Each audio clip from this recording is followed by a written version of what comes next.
Warning: the SCP Foundation database is classified. Access by unauthorized personnel is strictly prohibited. Perpetrators will be tracked, located, and detained. Item Number SCP-2523. Object Class Euclid. Special Containment Procedures. Annually, on August 15th, Mobile Task Force Omicron 13, Trick or Treat, is to be activated. MTF Omicron 13 must begin a full Class W Nestic treatment regimen no later than August 20th. MTF Omicron 13 will begin the Class W dosage ramp down no earlier than November 7th and will stand down no earlier than November 15th. Activation may be extended up to 90 days at the discretion of the SCP-2523 project lead. Further extensions must be approved by both the reporting HR supervisor and the reporting medical officer.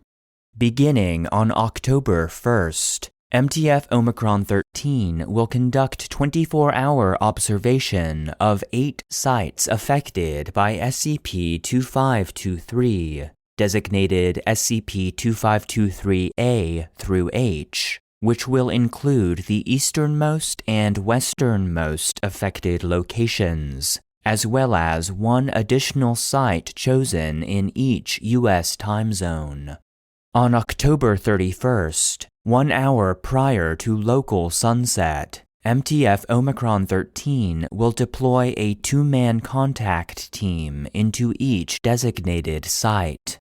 As each location enters the anomaly, teams will confirm positive contact and passphrase with each other prior to carrying out mission operations. Contact teams are to be relieved every 8 hours for 24 hours. Ejected team members must be replaced immediately. All teams within the anomaly must confirm positive contact and passphrase during each relief or replacement. Team members are to attempt to prevent non-monetary purchases by civilians using low-profile social engineering techniques only. In the event that a civilian engages in non-monetary purchasing, they are to ascertain the civilian's identity and origin point and advise the support team. Support teams are to immediately locate and detain any civilians who have made non-monetary purchases. Purchased items are to be confiscated for study. Detained persons are to be interviewed and then released following amnesticization.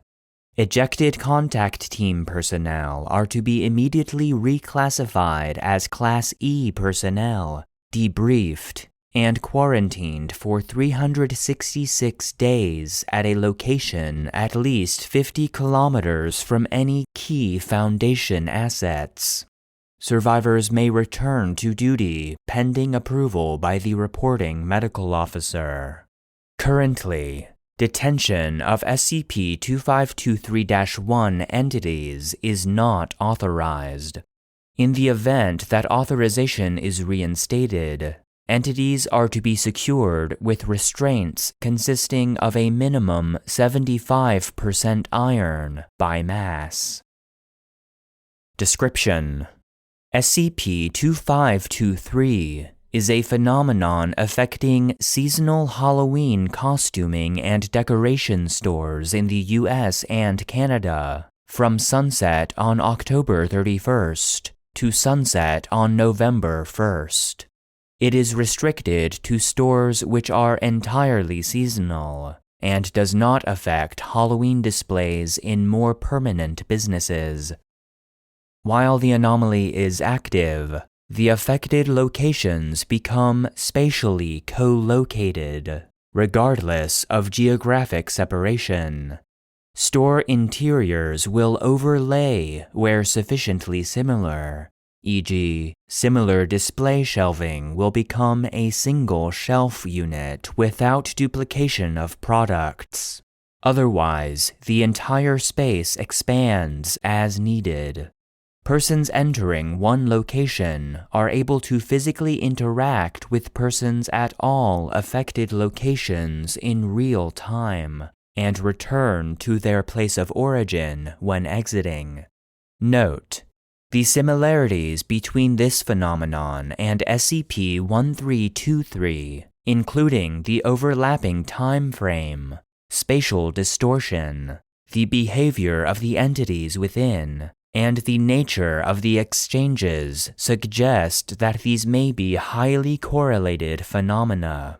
Questioning the SCP-2523-1 entities about this connection has resulted in ejection events.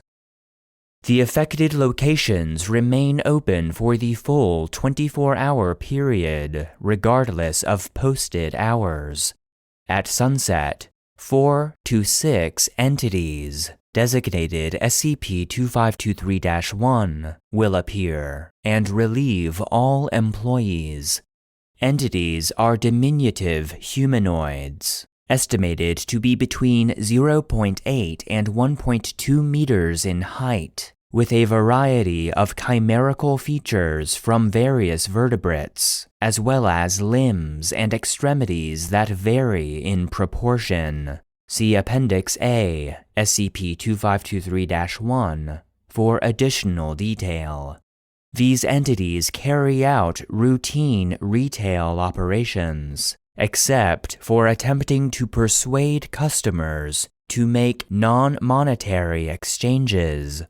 At the end of this 24-hour period, they are relieved by scheduled human employees, who typically begin closing the store for the season. Exposed persons will rationalize all anomalous properties of SCP-2523, including those of trades, entities, and objects originating from the anomaly, as entirely normal experiences. This effect extends to direct conversation with affected persons, as well as photographs and other direct recordings.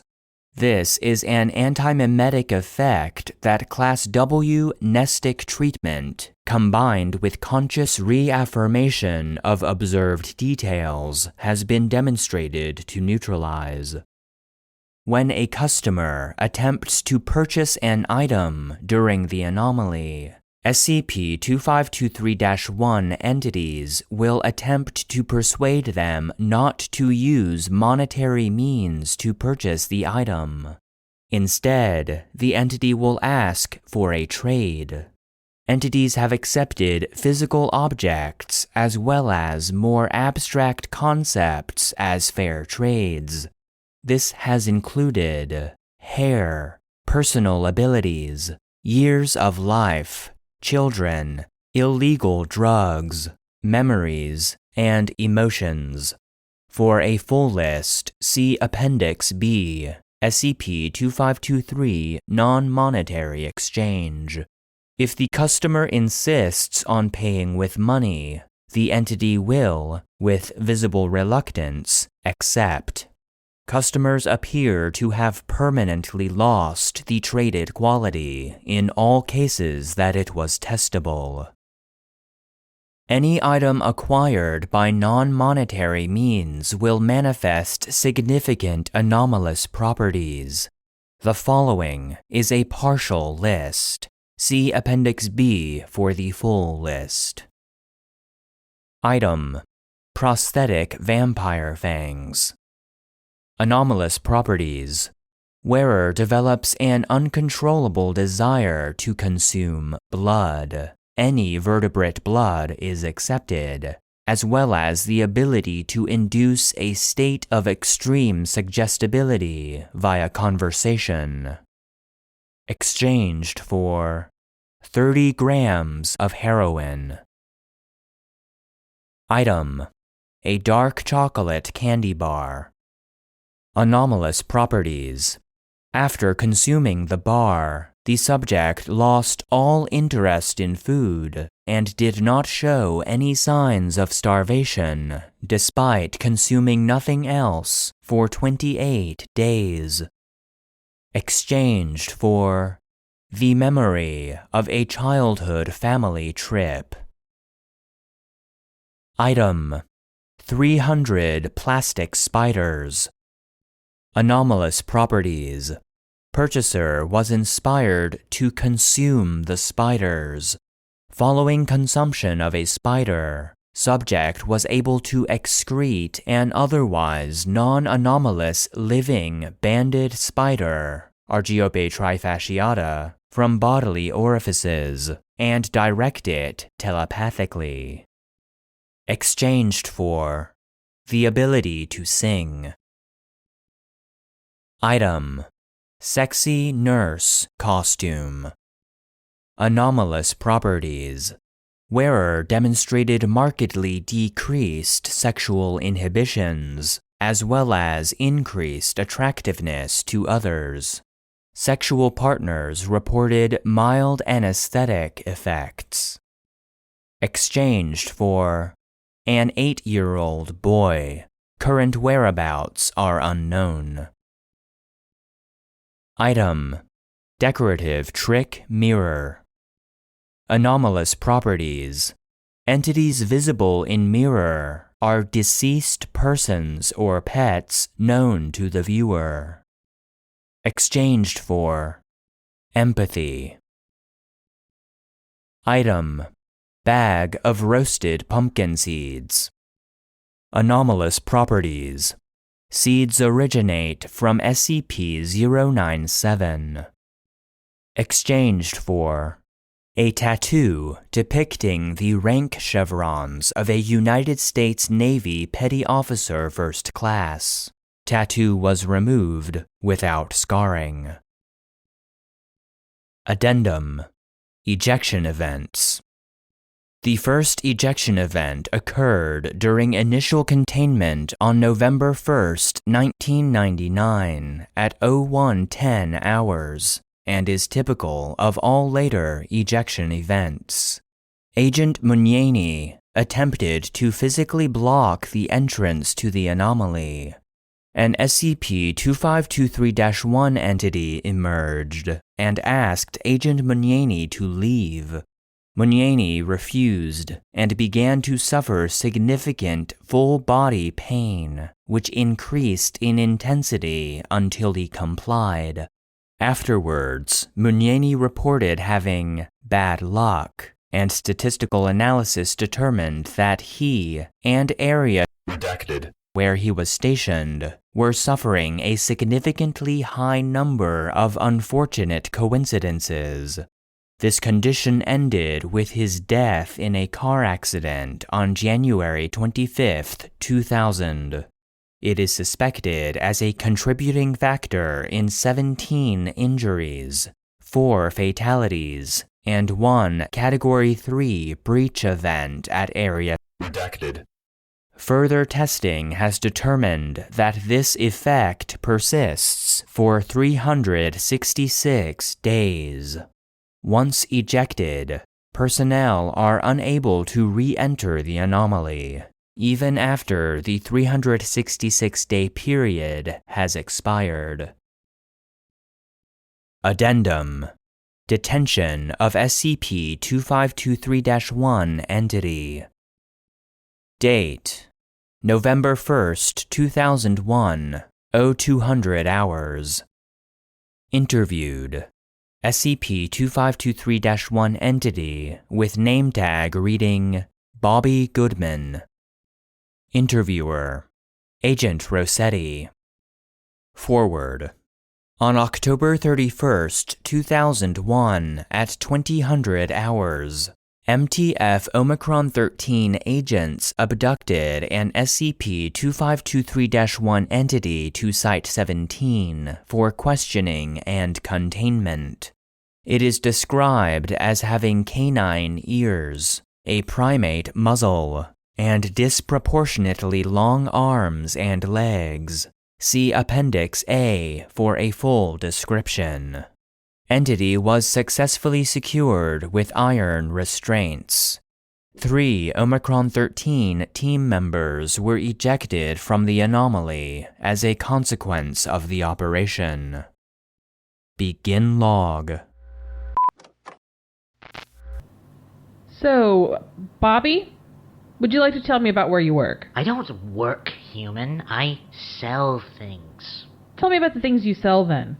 We sell delicious things, wonderful things, things of joy and darkness, things from the land of youth, things from the land of death, and the things from the border country. Come, buy! Who are you? You humans! Always so forgetful, such a delight. At Summer's End, the gates at the border country are open wide. We have come to sell our wares at this time as we did in the... What is your word for the places in the shadow that cannot be reached from the now? The past? Well, we are the in-between people, the border people. Vassals neither to hot, radiant summer or cold, merciless winter. We are the autumn people. Why only seasonal Halloween stores and not others? Oh, the in-between places. They are ours. They too live only here, in the edge of summer. Why do you prefer to trade for things and not money? Money has no value. It is only a medium of exchange. We crave only things of value. For these we can trade in the world. How do you think we get the things we sell? We are the autumn people, not cobblers. Are you aware that the things you sell are problematic for humans? Yes, of course they are. We are merry people. Our wares are mirthful.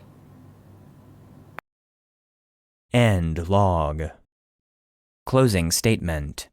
Following the interview, the entity was transferred to a humanoid containment unit and was extremely cooperative.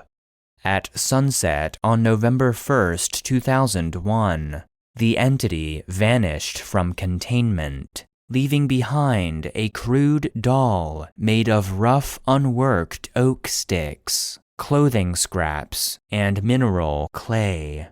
All milk products at Site-17 were reported to have instantly spoiled simultaneously with this event. End of file. The SCP Foundation database is produced and narrated by Joshua Alan Lindsay, and SCP-2523, Goblin Market, was written by sirpudding. The voice of Agent Rossetti was Spera Crinis, and the voice of the SCP-2523-1 entity was Romeo Rosales, Jr. Support for the database is solely provided by our patrons on Patreon. Please consider supporting the show at patreon.com/the SCP Foundation database to gain access to exclusive benefits, including bonus content, joke SCPs, merch, the ability to request episodes, and an invite to our private Discord server. If you enjoy the database, consider leaving a rating or review, and stay connected by following any of our social media profiles. Links can be found in the episode description.